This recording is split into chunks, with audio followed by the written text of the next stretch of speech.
بسم الله الرحمن الرحيم. الحمد لله وحده والصلاة والسلام على من لا نبي بعده اما بعد. با یاری الله سبحانه و تعالی و توفیقش در این درس خلاصه این شکننده های اسلام و آن احکامی که در این نواقض الاسلام رابطه دارد بیان خواهیم کرد. و باید بدانیم که چه خیلی که گفتیم این 10 نواقض شکننده های اسلام خطرناکترین مسئله می باشد که باید ما بر حذر و احتیاط باشیم. شاید بنده گاه می شود که او بیخبر است که به این شکننده های اسلام به یکی از آنها گرفتار است و او نسبت خود گمان نیک دارد که او مسلمان است و در حالی که او مرتد گشته است. از همین جهت بسیار بر حذر باشیم. و باید دانیم که چه خیلی که در آخر این شکننده ها گفتند ولا فرق في جميع هذه النواقض بين الهازل والجاد والخائف الا المكره. یعنی در همه این نواقض ها کسی که گرفتار می شود به یکی از آن، مثلا این حکم را ما باید بدانیم که فرقی ندارد بین شخصی که با شوخی گرفتار می شود، با بازی، با هزل، یا جدی گرفتار می شود، یا از طریق ترس مثلا از پول کسی شوخی کرده گرفتار می شود بازی، یا با طریق هزل، یا کسی مثلا با جدی گرفتار می شود، و یا کسی از طریق ترس از پول و مال و زن و فرزند از دست دادنش و منصب را از دست دادن، از وطن به درگذر شدن و غیره ها گرفتار می شود. اینها عذر حسابیده نمی شود مگر یک گروه عذر دارد. اینها کیا هستند؟ شخصی که مکره یعنی مجبور کننده شده است در زیر فشار و عذاب‌های طاقت فرسا که دیگر طاقت ندارد. و دلیل بر این هم الله سبحانه و تعالی در سوره نحل آیه 106 و 107 فرموده است که من كفر بالله من بعد ایمانه الا من اکره وقلبه مطمئن بالایمان ولكن من شرح بالكفر صدرا فعليهم غضب من الله ولهم عذاب عظيم ذلك بأنه مستحب الحياة الدنيا على الآخرة وأن الله لا يهدي القوم الكافرين. الله میفرماید کسانی که بعد از ایمان آوردنشان به الله کافر شود، یعنی کسی که بعد از که به الله ایمان داشت کافر شد، میگه در دومش که مگر کسی که الا من اکره، مگر کسی که مجبور کننده شد، یعنی به زور به کفر وادار کرده شد، در حالی که قلبش لبریز ایمان است، قلبش به ایمان آرام است، مطمئن است. لیکن کسی که این دوم گروه، یکم گروه کسی که او را مجبور کننده میشد، یکم گروه کسی که او کافر است. معلوم است که او از طریق ترس، از طریق هزل و شوخی، از طریق خوف، از طریق جدی یا فرقی ندارد گرفتار میشد. اما دوم گروه کسی که در کفر گرفتار میشد، در دست کافرها اسیر است و با زیر فشار عذاب و شکنجه های طاقت فرسا که طاقت کردن نمیتواند، در آن حالت مجبور کننده میشود که سخن کفری یا عمل کفری کند. در آن حالت به شرطی که چی؟ در قلبش لبریز ایمان باشد، مطمئن با ایمان باشد. اما سوم گروه کی؟ لیکن کسی که دیگر دل خود را مقصد برای پذیرش کفر مقصد چی کرده است؟ کشاده است. برای قبول کردن کفر دل خود را کشاده است. پس غضب الله بر آنها است. یعنی کسی که با قلب هم راضی شود، پس غضب الله بر بالای آنها است، دوست بدارد و برای آنها عذاب دردناک بزرگ الله است. این به خاطر آن است که آنها دنیا را بر آخرت پیشه کردند، دنیا را اختیار کردند، آخرت را از دست دادند. و البته الله گروه کافران را هدایت نمی‌کند. ببینید که الله سبحانه و تعالی اون گروهی که با قلبشون راضی میشه، چرا که قلب را هیچ کس مجبور کننده نمیتواند. پس الله سبحانه و تعالی برای هیچ کسی عذر نداد. برای کی فقط عذر داد؟ کسی که مجبور کننده میشه در اسارت و در وقتی از طاقتش، از تواناییش زیاد چنان عذاب میشد که یا تهدید به قتل میشد که جدی او کسی است که کشنده است، حالا میکشد، سلاح را برهنه میکند، در جسد او، در سر او، در گردن او میگذارد که حالا این سخن را نگویی، میکشد. و در این حالت رخصت است سخن و عمل کفر رو بگوید، در حالی که چی؟ قلبش لبریز ایمان باشد، و قلبش راضی نباشد، و قلبش راضی نباشد. اما غیر از این دیگرها بعد از ایمان کافر شده فرقی نمی کند که از ترس است یا اینکه با امیدی کدام منصب و چیز چوره، یا او تشنه است که وطنش را از دست ندهد، یا اهل و قبیلش را از دست ندهد، دارایی و بایگریش را از دست ندهد، یا از طریق شوخی و غیره ها، اینکه مثلا میگرد کافر میخفت، تهدید میکند که اگر تو یگان عذابش هم نیست، تهدید میکند با زبان، میگه که تو چنین چنان نکنی ما تو را به حبس ابدی میگذاریم، یا تو را چنین میکنیم، مالت را چنین میکنیم. و او این را برای خود عذر گرفته مسلمان ها را دلالت میکند، میفروشد یا سیرها را آشکار میکند. این هیچ وقت عذر نمیشد، او انسان کافر میشود. یا از طریق شوخی و بازی و هزل که در شش نواقض ما شرح دادیم. و یا اینکه چی؟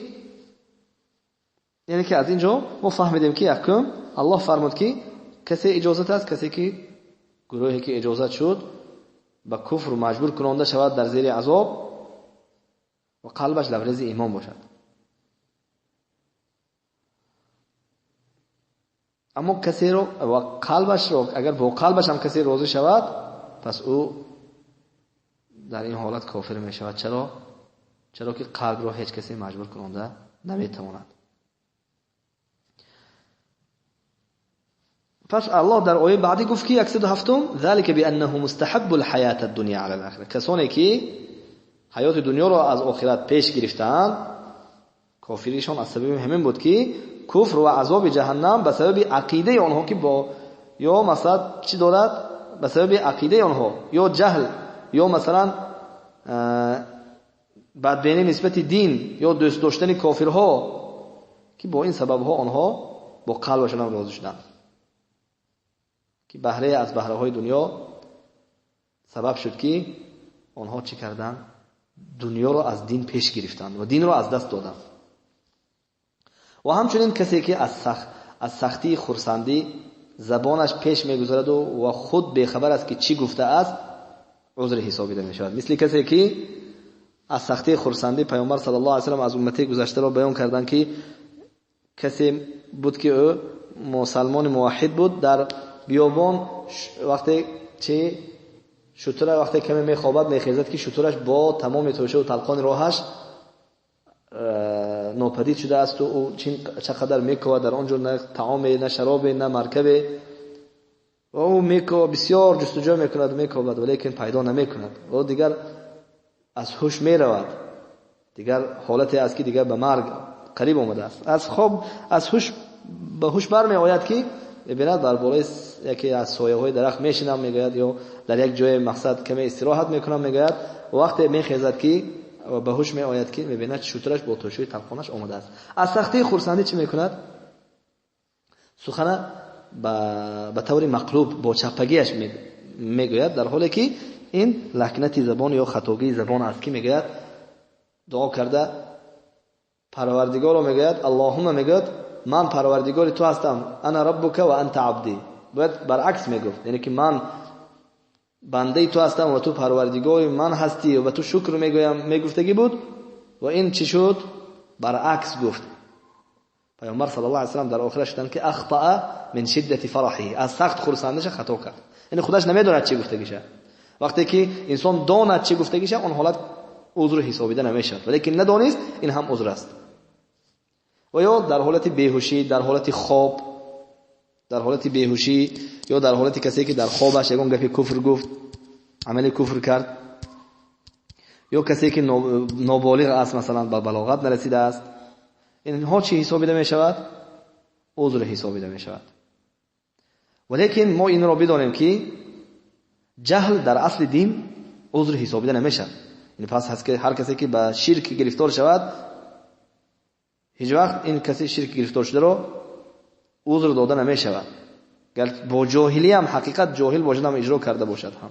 و کسی که در اونجا نه علم هست، نه تعلیم، نه قرآن رسیده است، نه حدیث، حتی به شرک گرفتار شود هم در جایی که بیابان دوردست است یا نامسلمان است، از کفر نو بازگشته است، فرقی ندارد. آنها هم به شرک گرفتار شوند، اسم شرک به آنها داده میشد، چرا که اسم شرک پیش از دلیل رسیدن هم، پیش از قرآن و سنت نازل شدن هم میرسد، اسم را داده میشود. پس هر کسی که برای الله شرک قرار داد پس او مشرک و کافر است، گرچنده که جاهل باشد هم، چرا که با جهل از جاهلانه نادانانه کسی که به یگان شرک گرفتار شود به یگان حالت او را عذر داده نمیشود.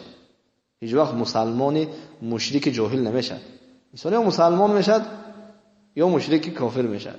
خب وقتی که مسلمان موحد بود شرک آورد، تمام دیگر او مشرک شد. مسلمان شرک کننده رو مسلمان جاهل گفته نمیشه، شرک کرد مشرک شد. اگر شرک ندارد او موحد است. ابن القیم رحمه الله میگه که اسلام یعنی یکتا پرستش نمودن الله و عبادت کردن او تنها او را، و بدون یعنی که به او شرک قرار ندادن و برای ایمان داشتن به الله ایمان باید داشته باشی و به پیامبر صلی الله علیه و سلم پیروی نمایی. پس تا مقصد هنگامی که بنده این را مقصد به جا نآورد، یعنی بنده وقتی که این سخنها رو این عملها رو به جا نآورد او مسلمان نیست.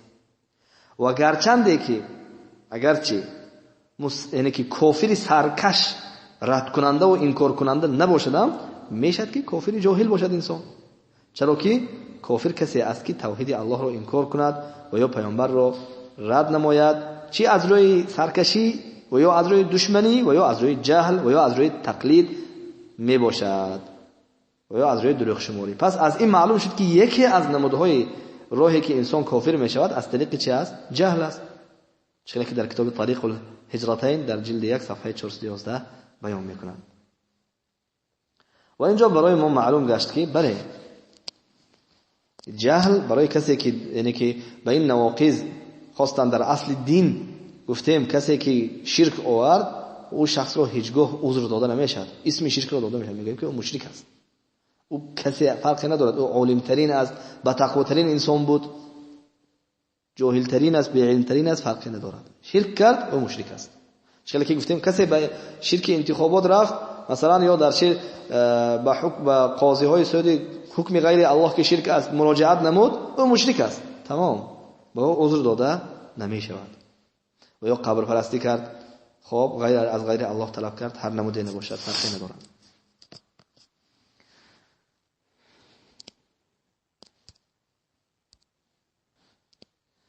امام بهوتی رحمه الله در کتاب کشف القناع می آورد که در باب حکم مرتد میگوید ولو هزلا، اگرچه هزل کند هم. و دلیل بر این من یرتد منکم عن دینه، کسی از دینش مرتد شود، 54 آیه سوره مائده. و میگوید عام، تفسیر این آیات عام فی الاشخاص هازلا ام جادا و يدله علیه حدیث ابن عباس مرفوعا من بدل دینه فاقتلوه. و هو عام المبدل سواء كان هازلا أو جادا، ويدله عليه ما قاله المنافقون في غزوة تبوك فإنهم فعلوا ناقضا على وجه الاستهزاء والهزل فلم يعذروا. میگوید امام بهوتی میگوید که اگرچه هزلن به یگان نواقض انسان گرفتار شود، الله در 54 آیه سوره مائده میگوید که کسی از دینش مرتد شود. کسی اینجا لفظی عام اومد، به همه شخص ها هزل کننده است، جدی اجرا میکند، شخصی که سریوز اجرا میکند یا با هزل و شوخی و بازی. و همچنین حدیث عبدالله ابن عباس روایت میکند که پیامبر صلی الله علیه و سلم فرمودند کسی دینش را تبدیل میکند، یعنی کسی که از دین خارج میشود پس او را بکشید. این برای عام است، برای همه. خواه هزل کرده از دین بیرون میشد، خواه مثلا بعد او توبه دارنده میشود، او توبه نمیکند پس او را کشته میشد، فرقی ندارد. یا او جدا او جدی است. و همچنین منافق هایی که در ششم نواقض ما شرح دادیم، آنها با طریق بازی و شوخی و هزل برای خرسندی حال صحابگان قاری های عالم های صحابه ها را مسخره کردن، الله در قرآن آنها را عذر نداد، بلکه گفت که آیا به الله و آیات هایش و پیامبرانش شما چه میکنید؟ مسخره میکنید. عذر نآورید که شما کافر شدید بعد از ایمان آوردن. پس کسی که با حظ و شوخی و بازی هم خیلی من جدی سریوس نیستم، من به طور یعنی که مسخره و استهزا نکردم، من یک بازی کردم، اما یک بازی هم چی انسان رو کافر میکنه.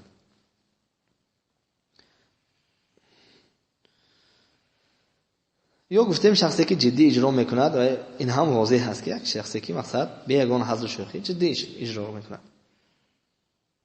یا اینکه از ترس گفتیم. از ترس چی است؟ خیلی که ما مثال آوردیم، یعنی یک شخص عذر ندارد که مانند کسی که گوید از ترسی چی کافرها یا از ترسی از خانه‌اش از پولش محروم شدن یگان شکننده به جا می‌برد. یا اینکه چی؟ یا اینکه واج خیلی که گفتیم یعنی ترس، یعنی که از روی ترس از ناقص شدن مال و دنیا، یا اینکه از بدرقه شدن، اگر یکی از شکننده های اسلام را انجام دهد، پس اینها عذر نمی شود، هیچ وقت عذر نمی شود.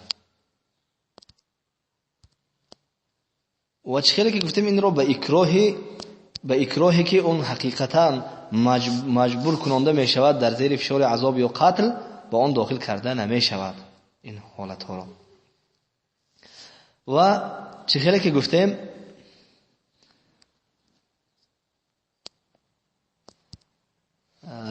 جهل که یعنی جهل اعراض روی گرداندن است، جهلی است که مثال چخیلی که گفتیم ناقض می شود و این به حجت رسیدن یگان دخل ندارد، چرا که اصل دین رو کسی که اینه که به اصل دین ناقض و شکننده اسلام گرفتار شد، اصل دین را ترک کرد، جهل عذر حسابیده نمی شود. و حتی همون انسانی که شرک اجرا میکند، اصل دین را ناقض میکند، گرچند که نامسلمان باشد و بادی دوردستی که در آن علم و حجت نیست، حتی به آن هم اسم شرک را داده می شود، میگیم که او مشرک است.